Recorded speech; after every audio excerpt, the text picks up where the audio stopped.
បានពណ៌ក្រហមនឹងបាយបាទគឺនៅក្នុងស្រុកប្រធានដែលបឋមខ្ញុំមួយលោកគ្រូម្នាក់50មួយក៏ទៅដែរហើយយើងបន្តទស្សនាគឺមហាថាជាល្អណាស់រឿងនេះពិតជាជួយចិត្តមិនអារម្មណ៍បាទជាមួយនឹងចំណុចទុះបាទជាទុះខ្លាំងបាទឥឡូវនេះគឺ100ម៉ែត្រចុងក្រោយយ៉ាងម៉េចមហាវិស័យផ្លោះតែទៅខាងក្រៅរៀបបាយជាមួយនឹងមហាខ្លាក្រហមអីយោខ្លាក្រហមដល់ហើយខ្លាក្រហមកំពុងតែដកដែរខ្លាក្រហមមកពីប្រធានបាទថែមទៅចាប់ប្រធាននឹងស្រុកខ្ញុំអើយ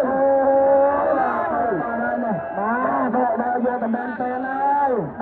បាទអូបាទឥឡូវនេះបាទដល់ហើយពាក់កណ្ដាលទុកបាទឥឡូវយកឃើញហើយ